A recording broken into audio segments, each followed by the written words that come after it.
And we're back with another episode of 471.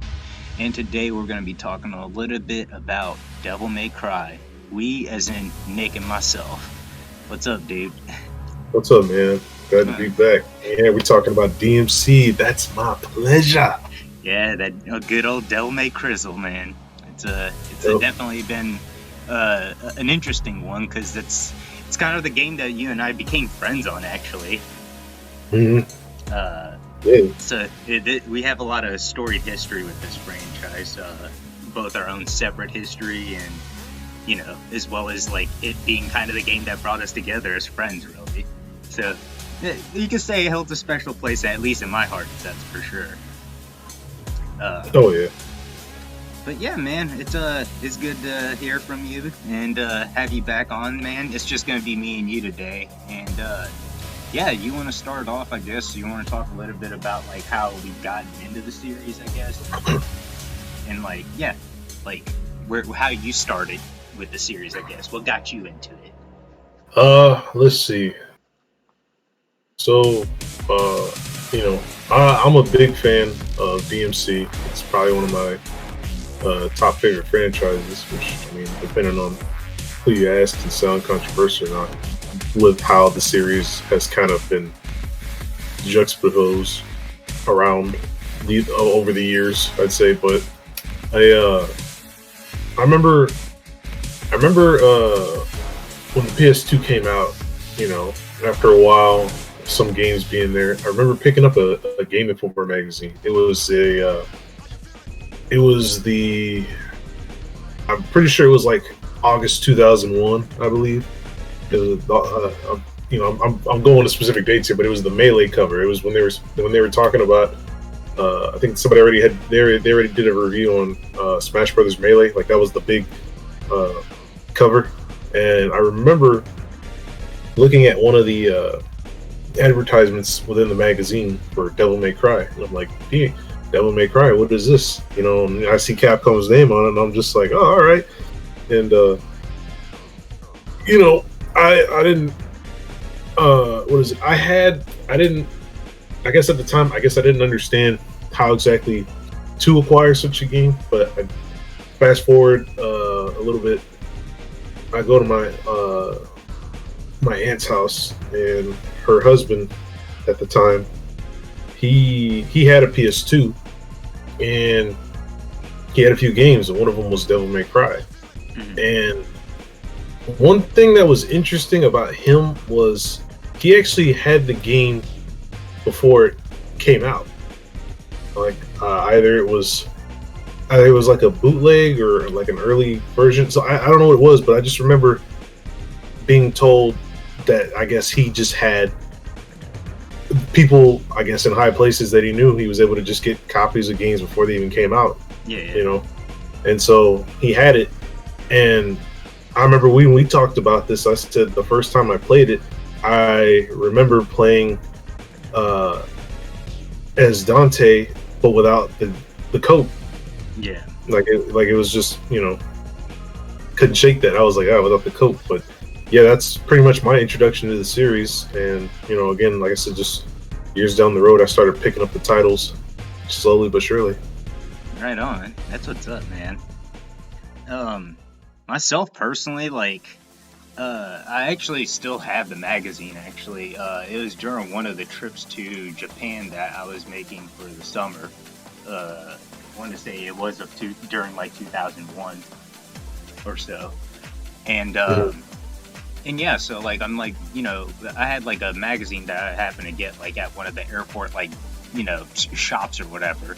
There's a magazine from Expert Gamer. Not like a magazine I was super familiar with, but the Zone of the Enders cover kind of caught my eye, and in it there was like talks of Devil May Cry, and and of course the demo that was being bundled with Code Veronica X. So I was immediately like, pretty intrigued by it, and yeah, like I was reading up on it. I was like, man, this looks like it's gonna be pretty tight. Like I like Resident Evil and all that, and a lot of the same people worked on it. Of course, I managed to scoop it up while I was over there, and of course, that demo in particular that trial version is actually the version that, specifically the Japanese one, was the one that actually had the trench coatless Dante. And that's actually the first version of it. In fact, it didn't even have style systems or anything yet at that point in the game. In fact, there was even like weapons that never even showed up in the final game, like a flame version of the sword versus Ifrit. So yeah, it's pretty interesting. It's got a really, really interesting history behind it, and that's kind of like where I started with it. And of course, playing it, I fell in love with it, showed it off to friends and stuff. I was like, yo, you got to play this shit. Like, you can swing a dude in the air and keep him juggle with gunfire. Like, this game's legit. So yeah, and that's kind of like my short and long history of the game in a way. Like, yeah, more or less the same. I started off with that demo, man, and yeah, and I guess like since we kind of talked about our introduction and how we gotten into the series, I guess you want to talk about like this history of the series and kind of like its impact on gaming as a whole, because Devil May Cry is the first one being dropped in 2001. 2001 was a huge year for gaming, especially like when you talk about the PlayStation 2. I mean, you had a lot of landmark titles, and Devil May Cry is interesting in the sense that it had a very troubled development. It's basically one of the table scraps of Resident Evil 4's many versions. At this point, a lot of people know about its history, but for those that are kind of unacquainted with it, like Devil May Cry started off as like one of many versions of Resident Evil 4. And it just happened to spin off into its own thing. That's why Dante heavily resembles like a white-haired Leon and stuff early on. And if people recall that, well, I was just gonna say, if people recall that, who was the creator of it, Hideki Kamiya. If you back up some, he developed Resident Evil 2, and then he was a director. Yeah, he was the director of Resident Evil 2, and Mikami liked the cut of his jib, wanted to work on 3. He wasn't really interested in it, so it was either Mikami or and maybe some other Capcom execs were like, hey, why don't you work on the next Resident Evil? And after, I guess, him going through some rough blueprints, he showed him a version of basically Resident Evil having a lot more action than previous titles, and they were just kind of like, why don't you go ahead and make this into its own game? It's a little varied from the typical RE style that we're used to, which at the time was of a shift. Yeah, it's too drastic. Which at the time, as everybody knows, was Resident Evil was more associated with horror, survival horror. Well, specifically bio-horror, like artificially made creatures and things like that, like the evil scientist creates something kind of thing. It was. Devil May Cry started, Devil May Cry and, being an extension of Resident Evil. Resident Evil actually had, like, kind of paranormal elements in one of its versions. So it's interesting to see that kind of transition into Devil May Cry where it kind of feels a bit more natural, Right. Yeah, for sure. That's actually, I'm glad you really brought that up because, like, Devil May Cry, it's interesting, too, that you brought up Kamiya because Kamiya has a storied history with arcade games. Particularly, one of his favorite arcade games is actually one of my favorite video games. And actually the first video game I've ever played, which is Gradius. It's a shoot 'em up. And that's a huge those kind of games are a huge inspiration for Kamiya. I'm sure you guys noticed if you played any of his more recent works and even past works, he has a lot of shoot 'em up sections in his game. That's not a coincidence. It's not like him just throwing in gimmicks. That's genuinely him always expressing his love for that genre. And you can really see like the roots of his love for arcade style games really shine as kind of like the core foundation of what Devil May Cry is, because in many ways, and I've said this throughout the years, Devil May Cry is absolutely like an evolution of what we remember of classic beat 'em ups, your Final Fights, your Streets of Rage. It really is an evolution of that kind of gameplay. And yeah, absolutely. And Right, definitely. I would say that that is one interesting aspect about Capcom with their games is that you notice. I wouldn't necessarily, I guess, call it a trend, but you notice how as the games they start developing, you know, into certain genres, they end up forming into certain subtypes and just evolving and Yeah. always adding a new layer to what's already in the formula. It ends up creating its whole new genre or category. I mean, DMC is kind of regarded as one of the first, if not maybe the first game or grandfather of hack and slashes. No, it absolutely is. There was nothing else like it before that. I believe even David Jaffe of God of War's fame even claimed that we are not Devil May Cry. Like Devil May Cry is breaking new ground. You know, like he Mm-hmm. admitted to it, and I think it's really Yeah. interesting that you brought that up because that's another thing too, where it's fascinating how Devil May Cry is kind of in many ways, it's interesting because Kamiya himself is one of the few game developers that builds games around being influenced from games. A lot, if you have it, I'm sure you've noticed too, where there's like this growing trend of developers that tend to not cite video games as an inspiration for their game. Like they're like, oh, I'm inspired by movies or this book or some other form Yeah. of not video games, which I find very bizarre because it's like a lot of times they make great games, but they just don't seem to care or have that same love for the medium that I do see in Kamiya, because you see in almost every single game he makes, and Devil May Cry is no exception. Like it's. Yeah. I know some people could argue that it's style over substance, but I think the substance is placed elsewhere, not necessarily in the narrative sense, you know? So, Oh um, yeah. Yeah. but we'll get into that some more. But yeah, Devil May Cry. It's got a story history, and without it, you would not have your God of Wars, your Bayonettas, many games. Your your recent trend of Castlevania. Recent trend of Yeah. Castlevania. It's Yeah, the even Lords of Shadow. It's Yeah, even inspired the new Doom game by extension, Eternal, because Eternal has taken a strong shift into character action kind of genre game, you know, just in first person. Very, very yeah, reminiscent of Devil May Cry. So I do find that fascinating that you see its influences stretch so far, well into 19 years after its original release. oh yeah, without a doubt.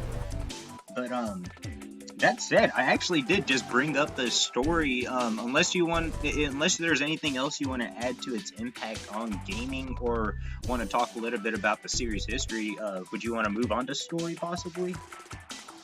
Um, yeah, we can go ahead and do that. I mean, as far as I'd say, just as far as it having impact on gaming as a whole, you know, it's just really, I mean, it's been around, but you know, it's kind of interesting that Dante's character isn't exactly, I guess, original per se, but he's a very unique one in that regard. Mm-hmm. Where it's like what makes I will say I find what makes Dante very interesting as a character is the well, I mean we're gonna get into like story and some stuff like that, but I mean I'll say this much now with DMC is that the story is not the most important aspect of the game. I mean there's quite a bit of lore, but if there's one thing the game doesn't take into account too much is the story. But as far as regarding Dante as a character, you don't get the, or it might go past you if you unless you play the game enough times. But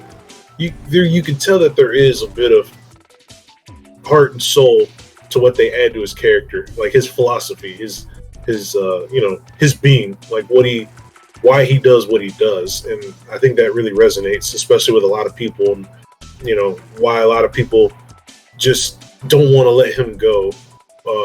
When we get into later series of the game, where you start to see other characters pop up that are playable besides him. Yeah, absolutely. We definitely will be cracking that. We'll be cracking that can of worms open there. Not before long. It won't take us long to get there, for sure. Um, yeah, because there's gonna be a lot to unpack when we start getting into that. But yeah, man. Like I absolutely agree, man. Let's just, I guess we'll go ahead and break this down as we go through these. We're kind of gonna break down by category, and then we're kind of gonna go ahead and talk about the games as in their sequential releases, I guess, in each category. Does Yeah, that sound sounds good? good. Yeah, it sounds good. Perfect. So let's talk. I guess the best place to start would be the first game. So yeah, the first game, as far as the story goes, it's very much you could tell like they really didn't take it seriously at that point in time. Yeah, it was kind of like it was more so flavor, you know what I'm saying, like kind of dressing to the whole thing, just to kind of keep you going forward and kind of give you motivation of, oh, okay, this is what I'm gonna be doing in this level or whatever, that's the thing I gotta kill, that's what's gonna come after me, that kind of thing. Yeah. But with the first game, I think the first game was really there kind of to establish, like, we got these characters kind of, that's about it. Like, connections between characters, obviously, with Nello Angelo being the first time we've actually seen Dante's brother. I'm guessing what we'll do is we just try to keep in mind, it's like, just think of this at the time, 2001. None of the stuff that everybody pretty much knows about the MCT today, it existed yet. It didn't exist. There wasn't like a canon for it yet.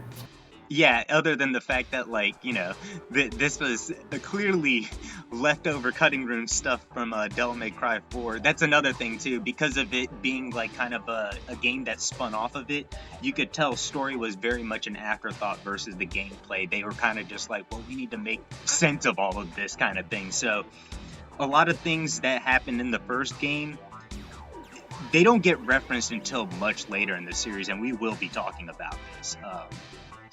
Which is interesting, because the first game was kind of, I feel like that was an establishment of the characters and the kind of universe you're going to explore. It really doesn't move the story forward in a big way. So, yeah, it was more self-contained. Absolutely. We learned that Trish is created in the image of Dante's mother. So that's like, you know what I'm saying? But there's no real build up or development over it. It's just kind of like, we learn it, moving on. Let's hope the next following games can kind of add to it, kind of thing. You're right. Yeah, so it's really weird. Presentation wise, man, as far as the story goes, like, I think Devil May Cry 1 has a very unique tone to it, because it's not as... Yeah.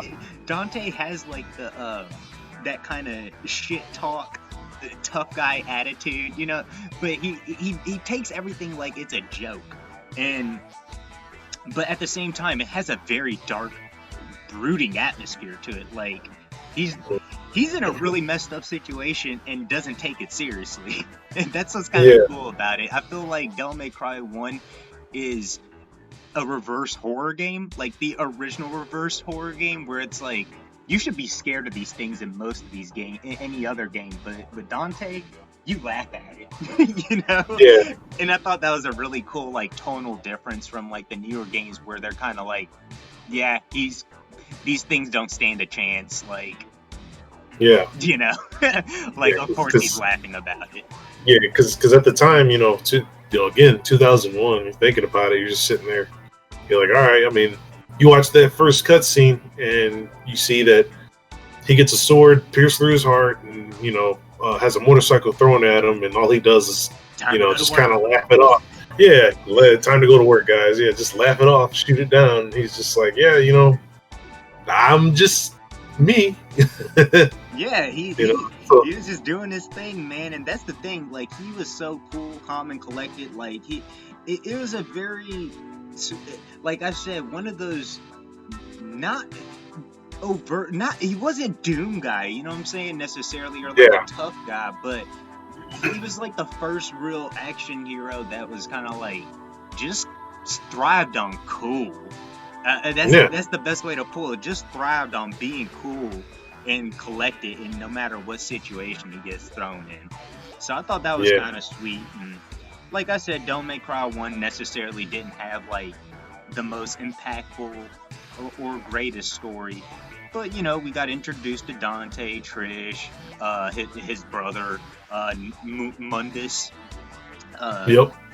you know, who will come back. It actually kind of surprises me that he does come back in a big way throughout the series. We'll talk about that. So, Yeah. but I guess go on to Don't Make Cry 2, which is obviously the black sheep of the series. Yeah, man, that this game's bizarre, dude. Came out in 2003, 2 whole years after Devil May Cry 1, which, I mean, I don't think Capcom saw what they were hoping as recoup, you know, recouping that budget on RE4 to end up becoming this successful brand new franchise for them. And that said, you know, this game went through some crazy development woes from what I'm aware of, as well as we'll get into that. Let's talk about the story, because there's really not much to talk about here. Yeah, it's kind of pathetic, honestly, when you really try to sit down and nail it. Because at this point, I would assume most people know how the entire franchise goes. So we're just kind of doing a brief summary and recap here. But DMC2, not much of a story. It's just Dante goes to this land, Midumali, or island. I don't know whatever, peninsula, whatever you call it, and they tell him about some big bad who's a human, basically using demonic power to, I guess, Heihachi Mishima.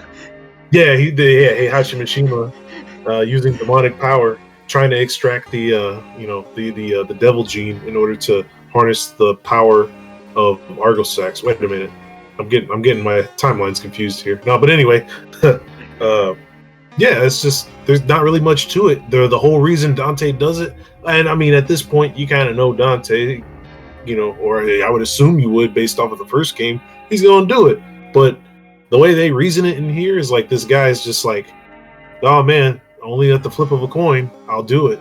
And who'd have thunk? Every time he happens to get heads, by the end of the game, guess what? The coin was the double-sided coin. 2 heads. 2 heads. So it's like, all right, what was the point of this?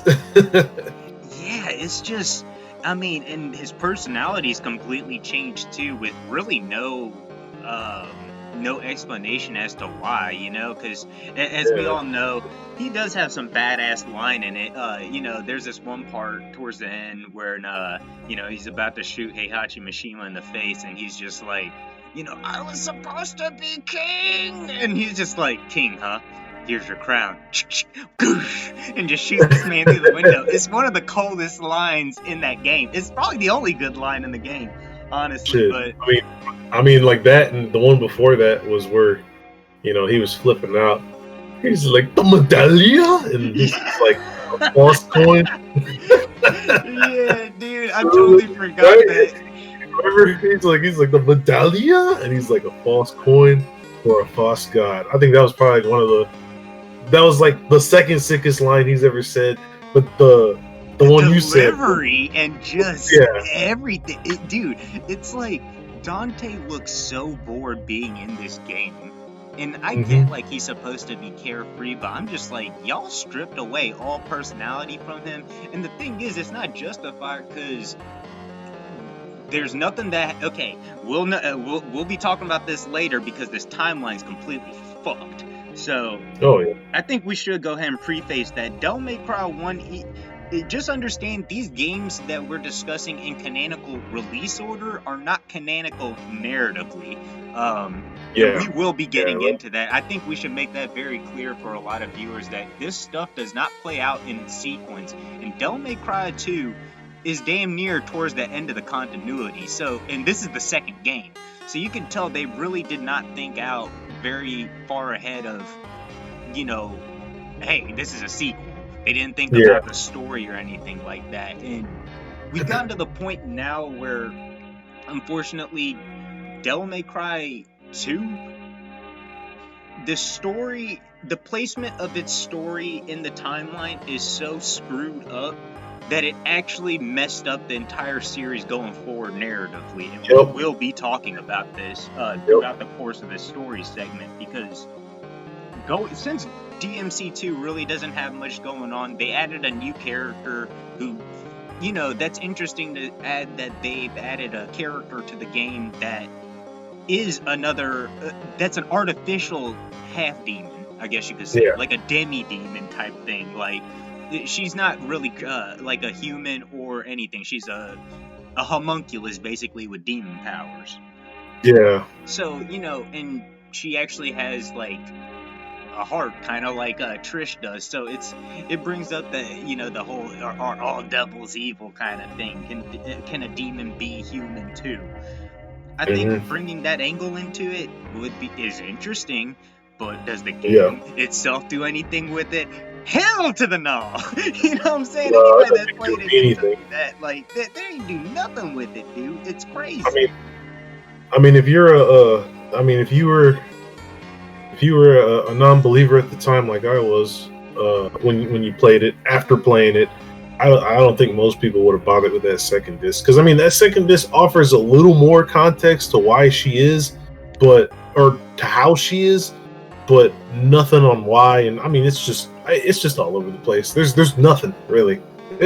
You get ideas here and there from, I guess, maybe some developer comment or note wherever, but again, I feel like I have to keep mentioning that DMC's story, as much as I would like it to have some sort of story or implications of something, it doesn't really. It left much to be desired a lot of the times. That's just the bottom line. I think what you want to say is there are implications. There's just no consequence to anything. Yeah, yeah. You said it. The words out of my mouth. Said it better than I could have. Yep. Because it's like, things do happen in this story, but it's like the fallout of those events or anything do not carry over retroactively or proactively into the future games all the time. And it puts you in a weird spot of, do you want me to be invested or not? And I think exactly.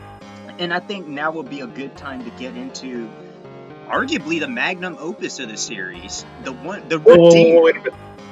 I will say, wait a minute. Before we get to that, I think we do need to go a little bit back to the developer side and remember. Yes. Yeah, because we'll bring up a little bit of how some stuff was bad, but one thing, I'm sure a lot of people know this, but for those that don't, this was, they dub him as the man that saved Devil May Cry. Once we get into the next game, but this is the second game. He directed the second game as a stand-in for somebody else. People need to understand with Devil May Cry 2's history, it did start development without the original team and with a completely new director. And what a lot of people don't realize is, even though Hideaki Itsuno's name's attached to it, he was not the original director of the project. He was brought in to salvage this project that was absolutely on its knees at this point. Yep. And like, luckily he was able to bring a game out because he's a great director and a producer. But ultimately the quality of that product was absolutely abysmal. And a lot of it isn't his fault. He was simply tasked to make sure this game finishes, and he did. But unfortunately, what was done was done. And I think that's really important to mention, because at the time, Itsuno at this point has already worked on things like, I believe he worked on Capcom vs. SNK 2. Yep. And what else? Rival Schools. Yeah, and Rival Schools at this point, I believe. Yep. I can't recall yet if he did work on anything else. I'm pretty sure there was some other stuff. I think he had another game he helped work on, but I know I'll just say this much. Usually, most of his time was spent working on fighting games, and I think he did work on like another game that was a non-fighter under Capcom. But I think he might have worked on Power Stone, but I might be wrong. Yeah, that's what it was. He worked on that one, but I think that came before DMC, didn't it? Yeah, that was DMC Dreamcast era. Yeah. Yeah. He worked on Power Stone. Yeah, you're right. But it's interesting. Correct, sir. It is really interesting because to think that Devil May Cry now is compared to, whereas Devil May Cry started off as beat 'em up, an evolution of beat 'em ups, and slowly have gotten the reputation of being basically a single player fighting game. I think it's interesting because the history of the director backs that kind of up, like the direction that the series ended up taking. Yeah. So that's kind of cool, and I'm glad that you did make sure to backtrack and talk about this development cycle, because yeah, there's just basically he just happened to salvage a project that was already far along and just wasn't doing good, and that's a lot of the reason why a lot of the design choices are just terrible. Unfortunately, game development's a lot different. I mean, let's not get off track and talk about what's been going on these days. But you know, that's just that's the bricks. Like that's just what happens sometimes. Just teams get passed off, directors change, things change, and this is one of those cases where, unfortunately, it was the second game coming off the heels of big blockbusters like runaway hit. So it wasn't a good look for this franchise to just start and crash. Yeah. It was looking a little bleak there. But that said, I mean, Devil May Cry appears again after the last release. And this game is considered very much amongst not only the fan base, but one of the best action games ever made. And I'm talking about it alongside Ninja Gaiden, which happened to come out at the same exact, I believe it was the same year that Ninja Gaiden Black, the revision for the game, came out. And man, I think it was, I thought Black came out 04, like 03, 04, somewhere around that. Because it was on Xbox, right? 04, I believe, was when it came out alongside Shinobi. Black, which was its revision, was the year that it came out with Devil May Cry 3, I believe. Because a lot of it, I'm gonna have to go back and look this up, and I will correct myself. Go ahead and put an addendum to this video if need be, going ahead and correcting that. But yeah, feel free to correct me if I'm wrong, y'all. But yeah, I remember this game distinctly being compared to Ninja Gaiden, strictly on the basis that obviously it was this direct competitor, but its difficulty. Devil May Cry 3 took a huge step up in terms of difficulty going forward. In fact, so much so that the revised, the second version of it, Special Edition, actually toned down the difficulty a little bit, or at least rebalanced it and added a new difficulty in between, so it wasn't like a huge jump. But before we get into any of that, let's go ahead and talk about the story. Devil May Cry 3 is arguably, without a doubt, the peak of this story in this franchise. It's perfectly self-contained. This can be your first game, and you will enjoy the story, kind of thing. Right. In fact, canonically, even though it is the third game to be released in the series, it is technically the first in the timeline. So this was very much like the origin story of Dante. In fact, it's actually called Dante's Awakening. And yeah, man, I mean, I just recently played this again through, and yeah, I think the game still holds up, dude. It's an excellent title. Like visually, it's a little rough, but you know, I do think like the overall art direction that they took with it and the animation work really sells this game in a big way. And yeah, it shows, man. Like the cutscenes are so exciting and energetic. The choreography's on point. You could tell like this series could have been drastically different. And with 3, it seemed like they really not only were shooting for the stars, but they were really like trying to bring out the best out of Devil May Cry. And I think it shows from the moment you start the game. Dante is younger, he's all cocky and hot-headed. This is the game that introduces his brother, his big dick brother, Virgil. Which brother makes a return, younger.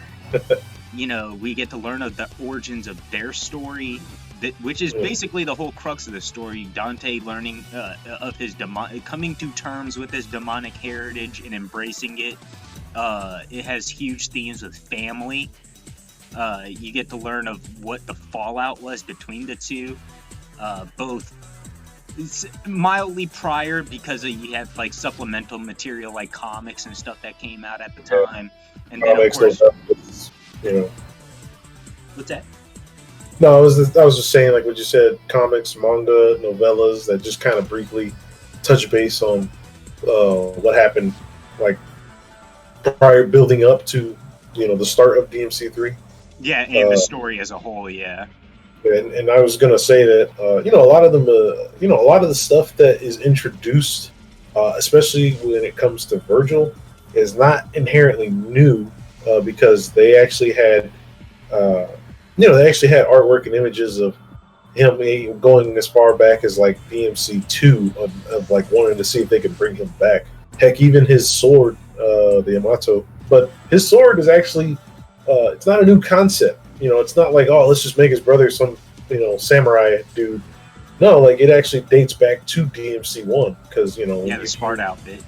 Yeah, the Sparta outfit actually offers the Yamato as a playable weapon. Absolutely, and it's interesting because they brought all these elements.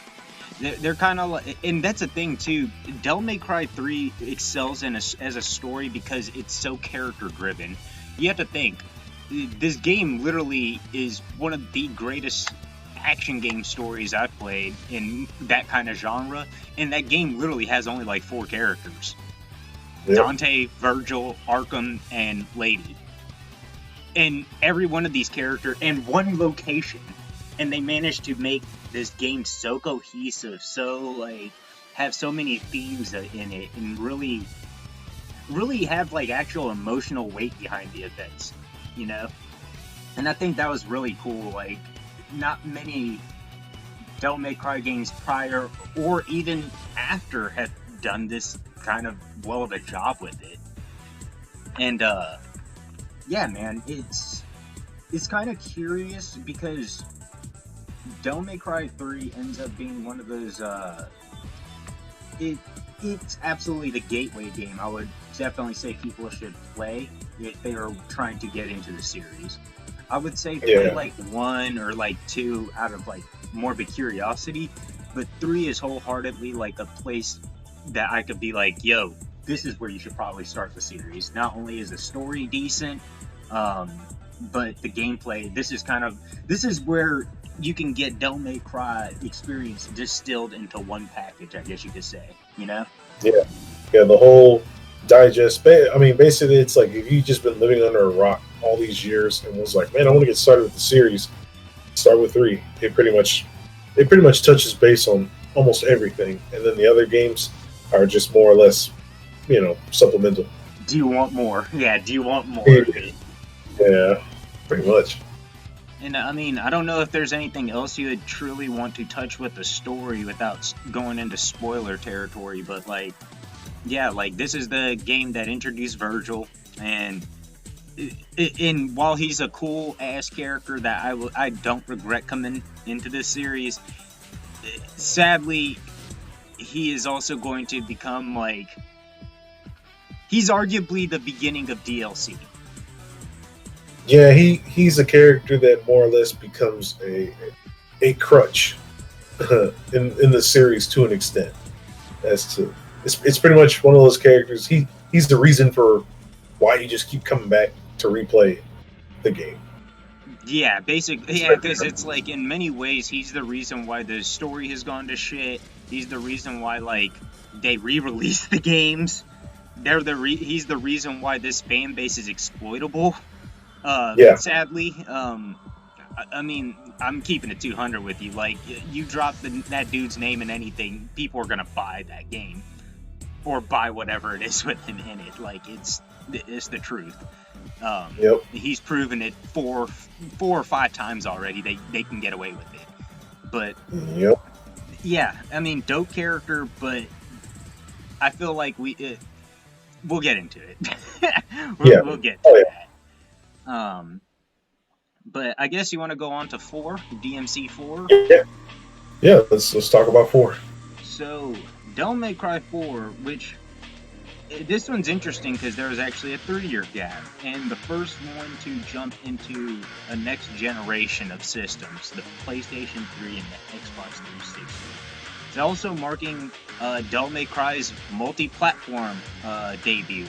Devil May Cry no longer being a PlayStation synonymous series.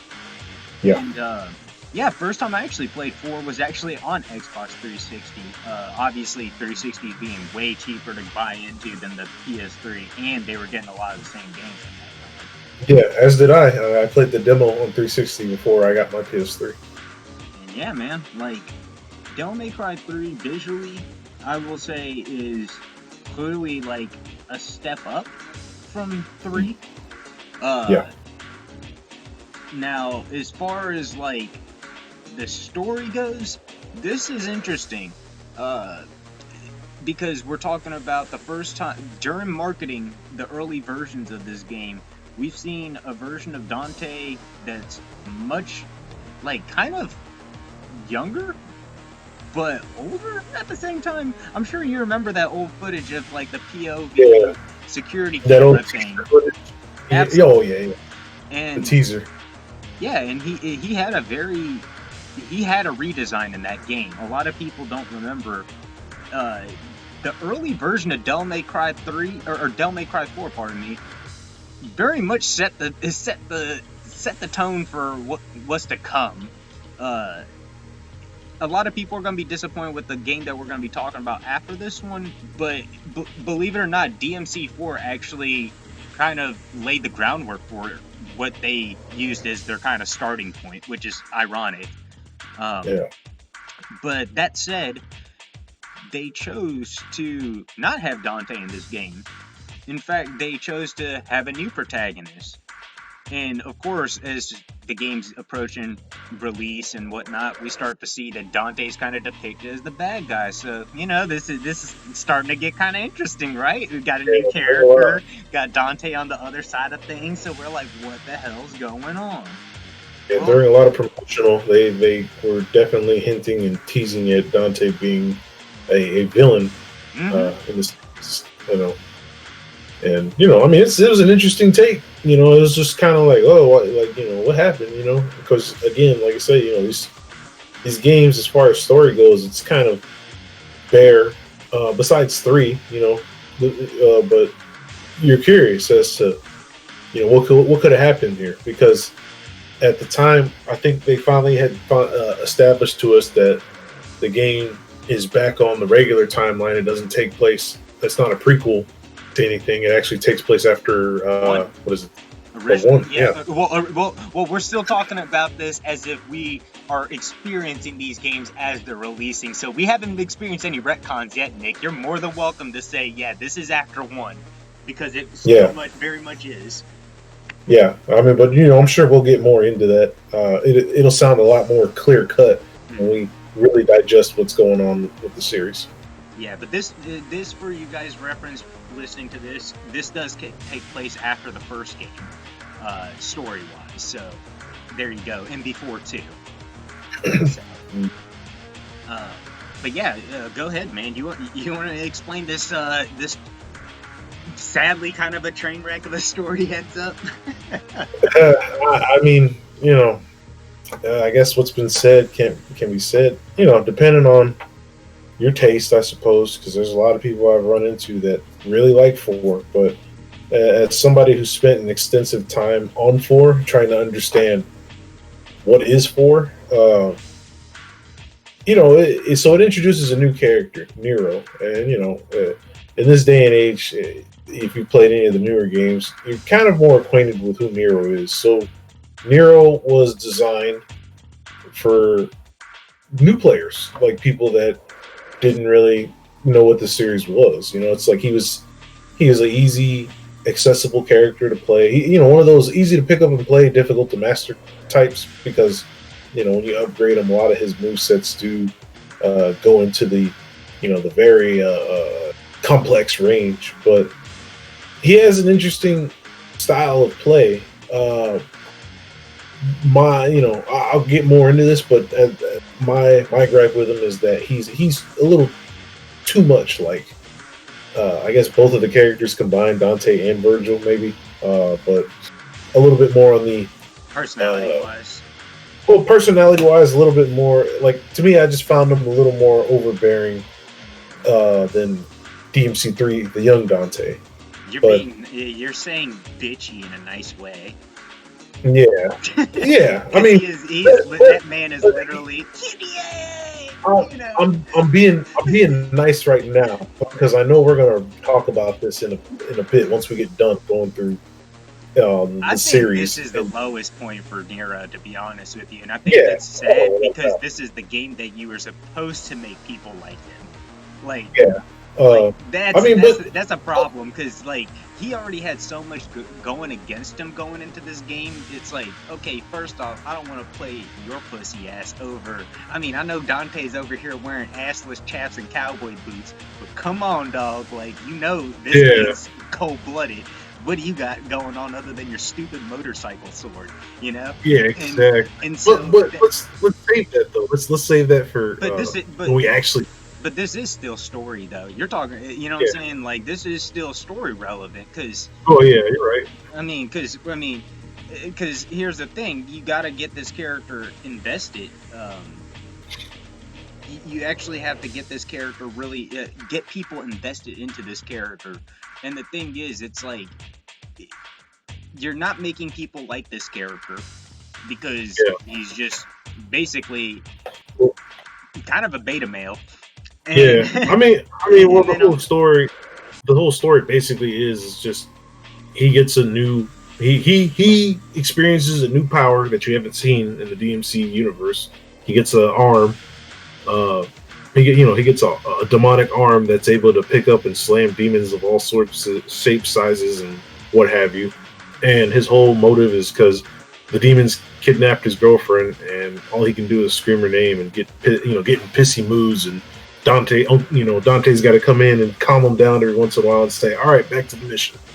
yeah, and it's weird too because the whole story kind of leads into is Virgil still alive, and what is Nero's tie to Virgil? Because he actually ends up attaining his he is able to really tap into his demonic power when he comes into contact with broken shards of the Yamato, and he actually reforges Virgil's old sword. And that said, it brings up the whole mystery of who is this dude, and how is he related to this family?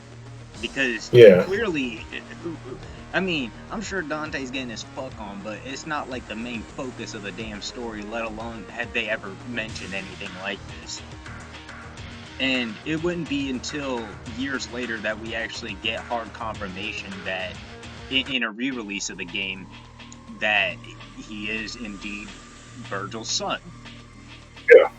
And so, yeah, I just think that if you're gonna make, I feel like the way that they approached the story the first time around, with it being kind of, and we will kind of, I guess we should kind of like mesh these things together.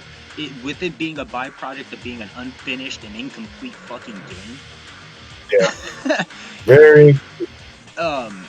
Probably the worst egregious like example of this game is clearly unfinished in the entire series, bar none. I feel like it really does not help that character in terms of like how people are going to respond to it, because in one hand somebody could view it as it's not very earned, it's very ham-fisted the way that they present it, and you don't make us like him on his own merits because he's basically just living under the boot heels of the two cooler main characters that's been in the series. Yeah. So, like, yeah, I think they really did fail on that regard. I don't think that they necessarily failed because they focused on, like, a different set of villains, like the Order of the Sword or whatever. I thought that was them going for, like, and doing, like, the angelic motif, like the demonic angels kind of motif. I don't think that was a bad call at all. In fact, I don't think, like, even the environments being, like, a bit more vibrant and less gothic was a fault. But the presentation of the story, you getting players to actually care about Nero and stuff like that, they absolutely They, laid it on their face. they failed at it, and I agree with you. Like I thought that was it was an interesting motif that they were going for. You know, like I said, the lore implications. It's very interesting. Just Yeah. the false godliness. You know, because a lot of stuff does really take hint at it takes nods to the Bible, biblical references. Mm-hmm. You know, I don't know if anybody else is a Christian besides me, but you know, I find this stuff very interesting. It's like it just in some regards, people can argue it as the Order of the Sword being treated as like the Canaanites, where they come in as innocent, saying they're going to do whatever, and here they are just flipping everything on its head, just false deceivers. Mm-hmm. And therefore you have the Order of the Sword more or less doing the same thing, having its worshippers and people that seem Sparta. Angelic, worship Sparta, where, as they say, they worship a demon as a god, but yeah, the irony of all that and stuff. Like, yeah, I always thought that was kind of like cool what they were going for, but man, everything it's like, yeah, it's weird how like it's almost like not the story that is bad, it's just how they tell it that's absolutely piss poor. It seemed like they just had like a bunch of cool ideas but didn't know how to bring any of them together, let alone complete them. So yeah, and I feel like sadly Devil May Cry 4 has more of an impact, a severe impact on the series going forward narratively than any game before or after at this point now. Devil May Cry 2 messed up the continuity, but 4 introduces major plot holes in a lot of ways. DMC4, its placement in the story, as well as like the things that it introduces or implies, are massive. And a lot of these things actually end up getting answered in Devil May Cry 5, which I guess, unless you want to add anything else as far as like narrative goes to 4, I would like to talk about the next game in the series, which isn't the next numbered game. Yeah, I mean, let's go ahead and do that, because I think we'll cover a lot of other stuff behind the scenes and just in terms of how or the game's progress and just other things going on with it. Yeah, let's do that. All right, so in 2013, all right, 5 motherfucking years after Devil May Cry 4, after Dante done waved away from us, just, will we see you again? And he waved his hand back without even looking back. 5 years later, in 2013, we get DMC Devil May Cry, a reboot of the whole series. Now this is probably the most divisive one of the bunch, because nobody was really asking for a reboot necessarily, myself included. I think I can speak for most Devil May Cry fans that nobody was inherently looking for a reboot. Now, at that point in time, Devil May Cry 4 actually didn't sell particularly bad, mainly because it did outsell Devil May Cry 3 at the time. It did do really well numbers wise, but it being unfinished, critical reception for the game kind of being not, like, people didn't hate the game, but people weren't like singing their praises about it as high as they were with 3. So it kind of left Capcom in a weird spot, but they chose to take a different direction with this. So this is the first one developed by Ninja Theory. And Ninja Theory, for, those that are unacquainted, they worked on, like, Heavenly Sword, more recently, like, Hellblade. They did that one Enslaved. Yeah, Enslaved, which is like a interpretation of Journey to the West. The thing is, I wouldn't necessarily say that they make poor games. I just think that they make very average games, like serviceable games, nothing to write home about. I think the problem with them is they make games that are too. I feel like their games, they go too, like, not, nothing wrong with the cinematic game, but I think It's just the games have too much of a narrative drive towards it being like a movie, and a lot of times to me it seems that what they're going for isn't exactly displayed on what the outcome of it is. Like on paper, this is what they're trying to do. Maybe during development, this is what they're trying to do. But when you get the final result and outcome, it doesn't exactly speak to, I guess, how they had it planned in their head. I guess that's the best way I could put it. For me personally, I just didn't feel like their gameplay had a lot to chew on, and that's what didn't keep me as invested in as long into a lot of their games. But that said, DMC was probably the only game that I liked that they made. And as far as story goes, dude, I don't think that the premise of the story is inherently bad, because I do think it's extremely fucking redundant to basically make another game that's an Origins type of story. But to be fair, they also weren't trying to retread 3 necessarily after playing the game myself. This feels like more the proper game adaptation of what could have been the novellas or the mangas in a way, like where it took, what led to the fallout between Virgil and Dante prior to 3. I think if they were trying to do that approach, they could have done it well. But they fucked that up because they ended up changing too much.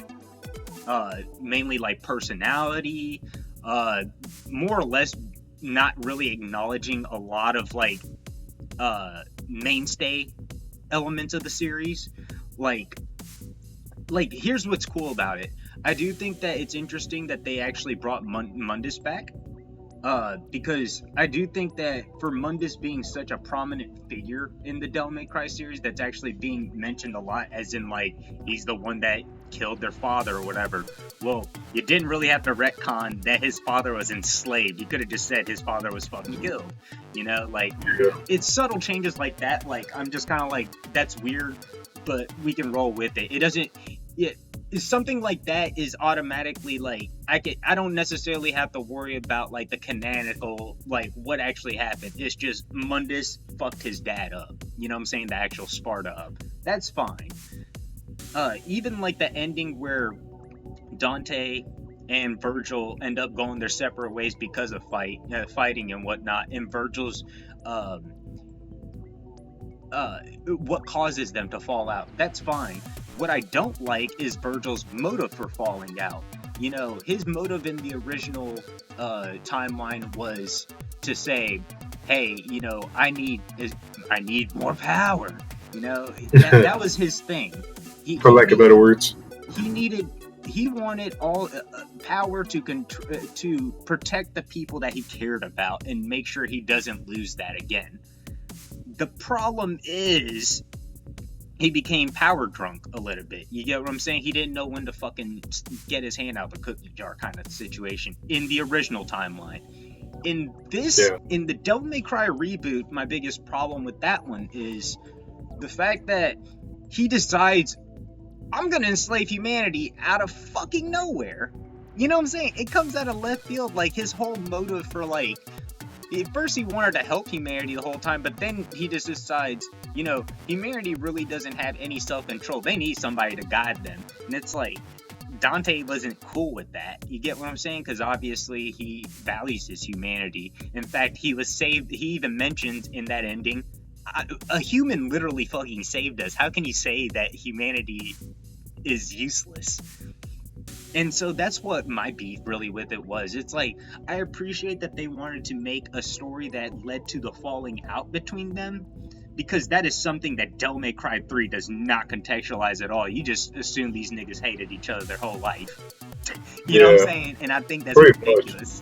Like, I think that wasn't the case, dude. They had siblings rivalries, but there was truly something happened that really made them fall out. That wasn't just like Ava dying, their mother, or Sparta.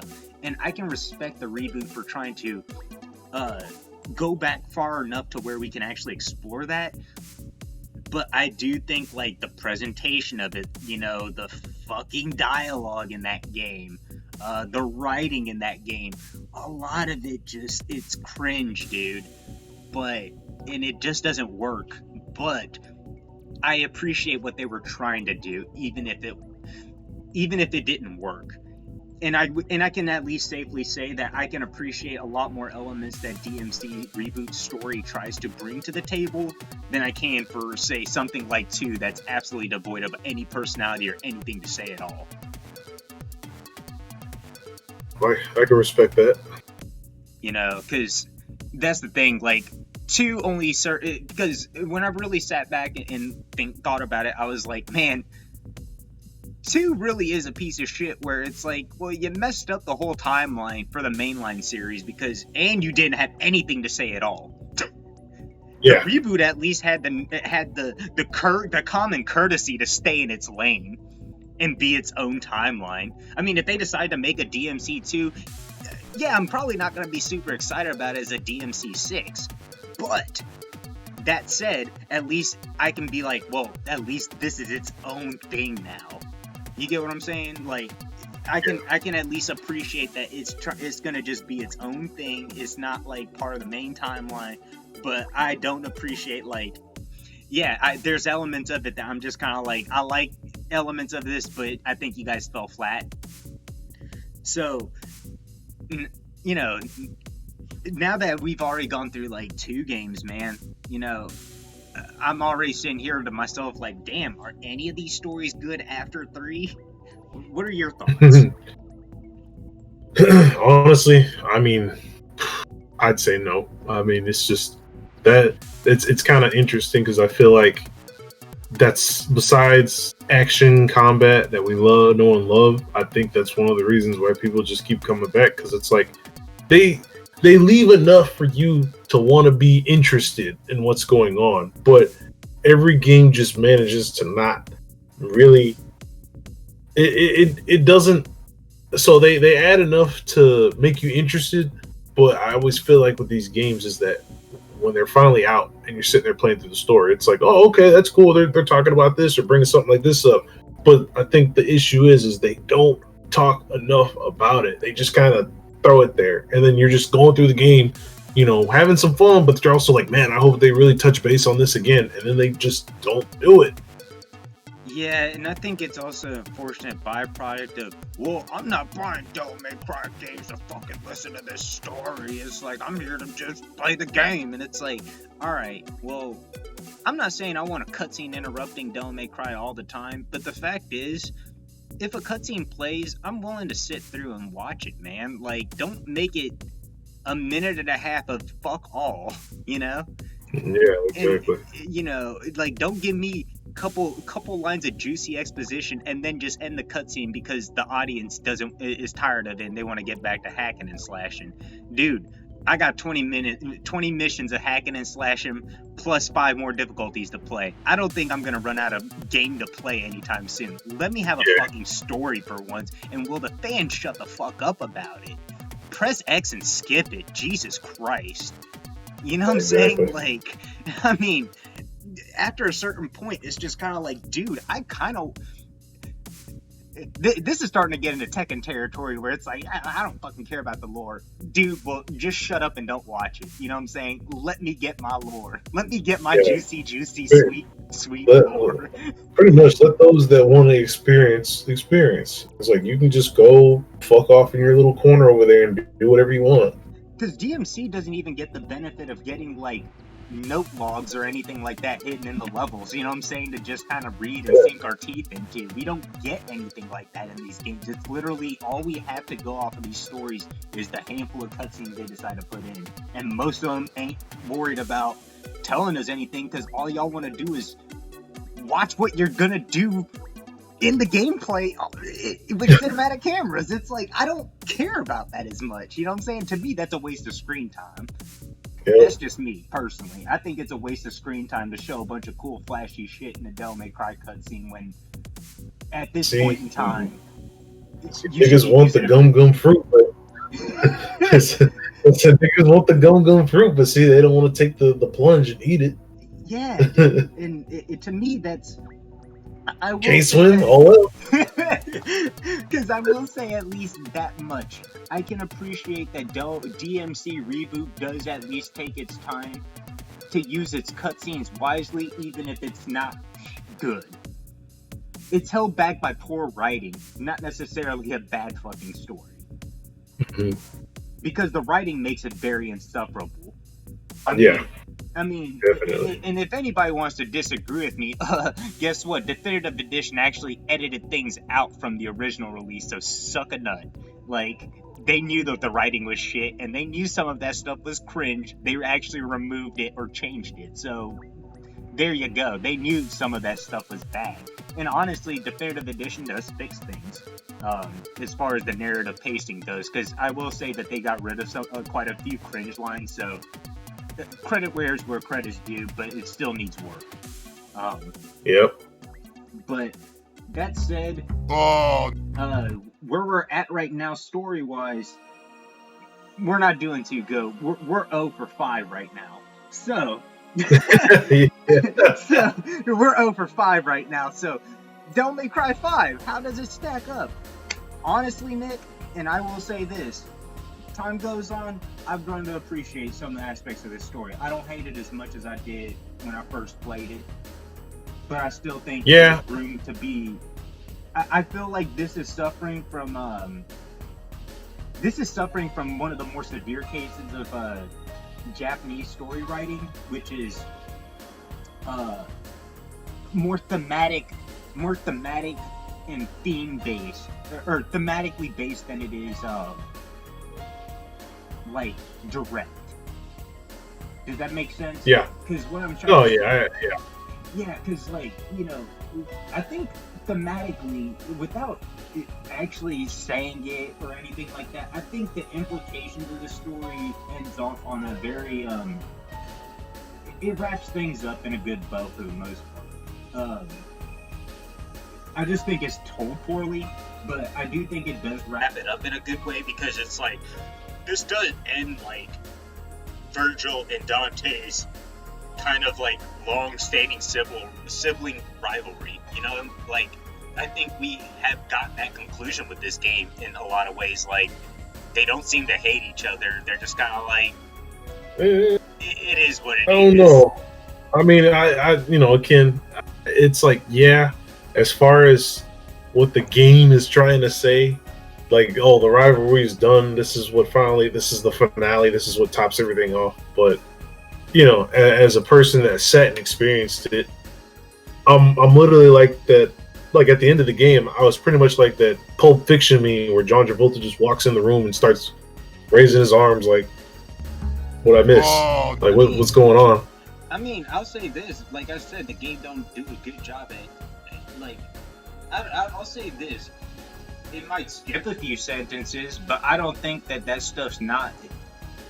like I said, it's very, very much Japanese storytelling in the sense that, like for example, here's a good example of something that I didn't really think about until, like, subsequent playthroughs. Virgil giving up the old traditional blue color scheme. I know that doesn't sound like much, but hear me out on this one. And I thought this was really interesting that they used color to kind of reflect this idea. You know how Virgil usually wears blue, right? He's the devil in the blue coat. Yeah. And you know how in 5 he wears black, like all black? It's blue. It's like a really darker shade of blue. I mean, only like his vest. If you look at his jacket, it's pretty black, dude.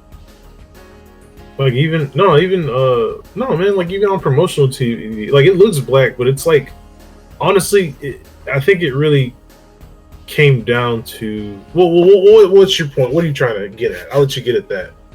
Because the thing is, he's ultimately given up his the whole idea of him not wearing blue anymore is because he's actually learned to embrace some of his humanity, and V is always wearing black, and V is his human side.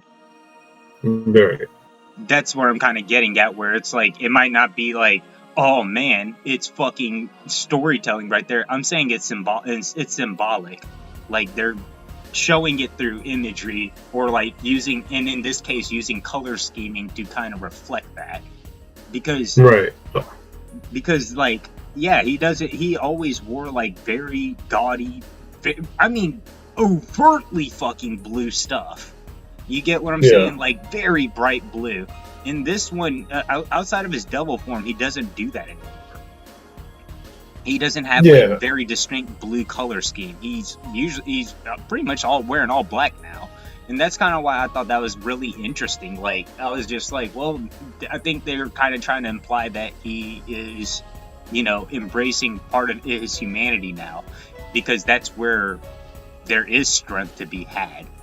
And the thing is, that's where Dante's strength comes from. That's literally how Nero gets his fucking devil trigger at the end of the game, because he cares about, like, his family, you know what I'm saying? He's like, I just found out I had, like, this whole extended family and shit, and, like, you know, they're trying to kill each other, and, like, I gotta get this to stop. And that desire to do that, because he doesn't reject his humanity or his, you know, his demonic, you know, being. Joe. You know, yeah, exactly. It's like, you know, he was able to do that. I don't know. I think that's what I'm saying. Like, where it's like, I see what you mean. Yeah, it's no, I see. Go ahead. Sorry. Oh no, you're good. Oh, I was just saying, I see what you mean, because honestly, like, yeah, when I think about it, I see exactly what you're saying. For those that may not know, but in DMC 5, they took a more realistic and grounded approach to the character design. A lot of the outfits come off as a little bit more practical in a sense. Like, I guess something somebody could be seen wearing, you know, in the present time. And then they used actual models and designed the clothes to put on them to render them in game. So I mean, that was kind of my idea of why his outfit looked like that. Because I mean, I was thinking real hard about it and looking at. I'm like, okay, how come they couldn't use the, you know, the weird puffiness of his thigh leggings, you know, which is more reminiscent to that of a samurai. I was wondering, you know, because I was sitting there wondering, I was like, why wouldn't they use that for DMC 5? But I think really what it just came down to was the practicality of it. I suppose for the realism that they were trying to portray. That was my understanding of why his outfit came to be. I think you're actually like over 50% of the way correct, because I also think the other one was they also really liked his fucking like design from like his outfit design from the reboot and wanted to redo it. Yeah. Because actually it's very, very similar. Like, yeah, it looks pretty much spot on. Yeah, that's why version of it. Well, that's why, and that's why I was saying, like, because I mean, even in the reboot, yeah, it's black, but you see the blue hues and tinges in it. Exactly, you know, like the outlines, like it's like silver bluish, like, yeah, I know exactly. You're like that bluish silver kind of like outlines and stuff on the, like, yeah, exactly. Like, that's what I'm kind of saying. Like, it's really interesting to see like them play with not only like series past or old ideas, but they're also kind of using those kind of things to kind of have symbolic. People don't think about it, but like, for example, Dante's red isn't just iconic. You know, it's symbolic of him as well. You know what I'm saying? So like, yeah, it's symbolic of him, and you know, if you go back to even developer notes, the whole reason they used the color red was in Japan. The color red is a symbol of heroism, bravery, courage. Exactly. Yeah.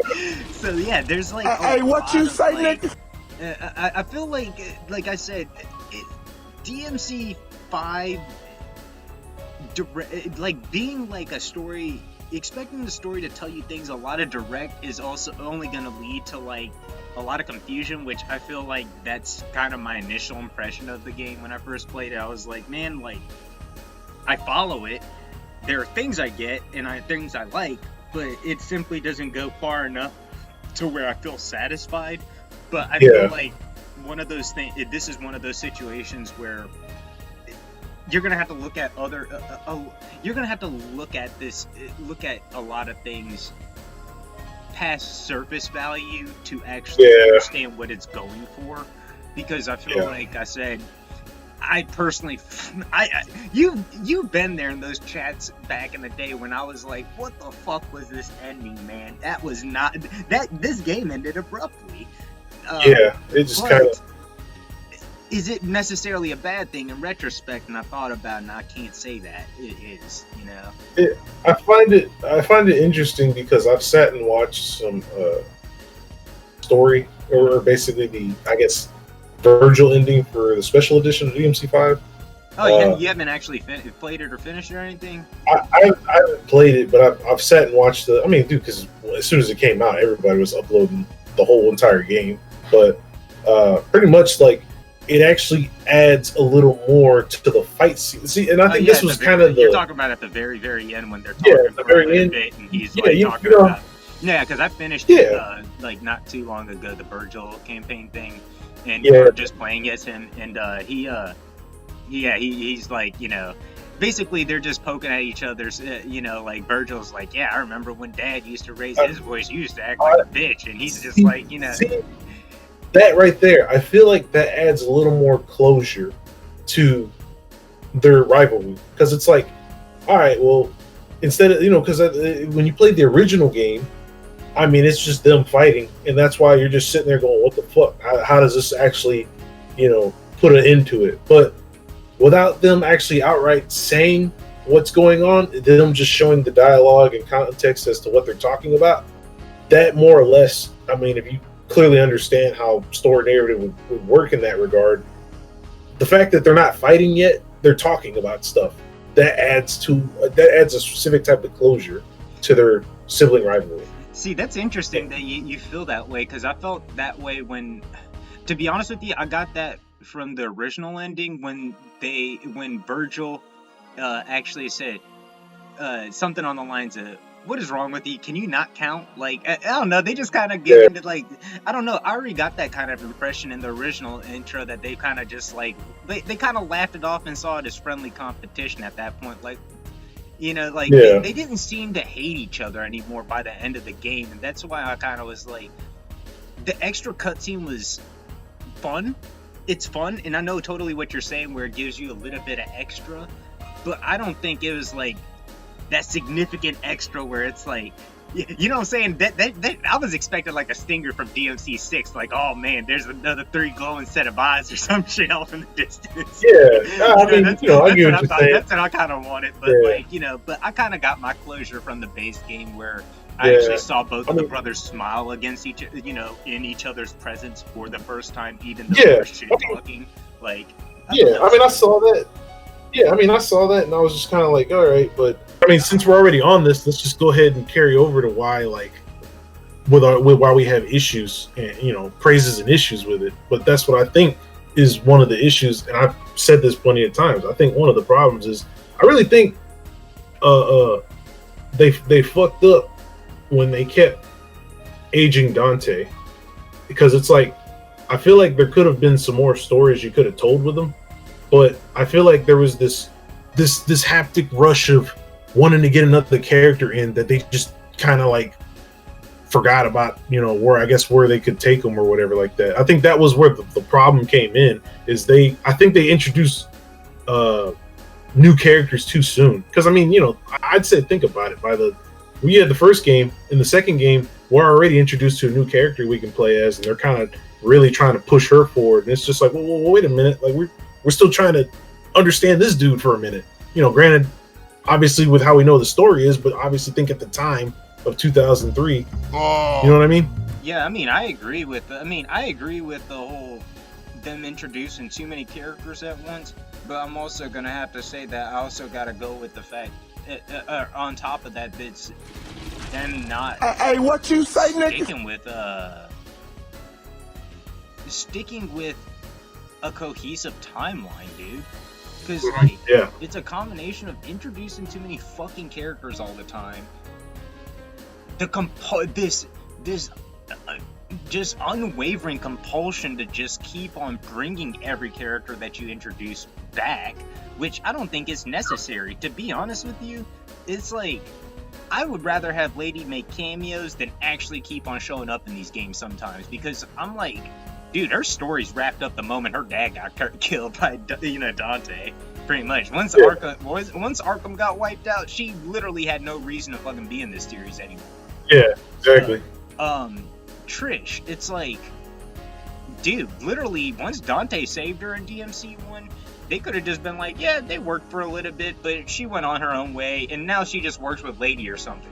Now, I would have much rather them do that shit than just keep having these characters just keep coming along, dude, for the fucking ride. Yeah. Like, I mean, because it's gotten to that point where it's starting to become super insufferable. It's like they're just there just to be there. Yeah, I mean, I agree. I definitely agree with that because I'm also on the same camp. Well, if they're gonna be here, why not make them playable? I mean, y'all did in Special Edition 4. I mean, I get that. That's why I'm like, we already know that. Yeah, I mean, different can of worms. Like when it comes. Yeah, I'm just saying that like a lot. Like I agree with you. I think a lot of these characters, it's like either have them come back in a way to where it's like, you know, it's not gonna. Like, you don't want them there. You don't want them overbearingly there to where it's just kind of like, man, well, what's going on? These guys are here, but, you know, they don't really do anything besides just point out the obvious, you know? Exactly. And, you know, like I said, I like Nero, but like I said, he's the only one that has actual character development, dude. This many games in, and the fact that I can barely tell you anything about Dante other than some back-of-the-box fucking Wikipedia shit, that's sad, dude. Yeah. This character, I can almost, it's almost sad that I actually feel like I don't feel like if I was put in a situation where I had to argue the merits of their personality, I couldn't do it. I don't know if I'd actually be able to do that. Yeah, exactly. And I mean, that's what I'm saying. Like, I think it's just kind of funny, especially when it comes to the dialogue he's had with Kyrie.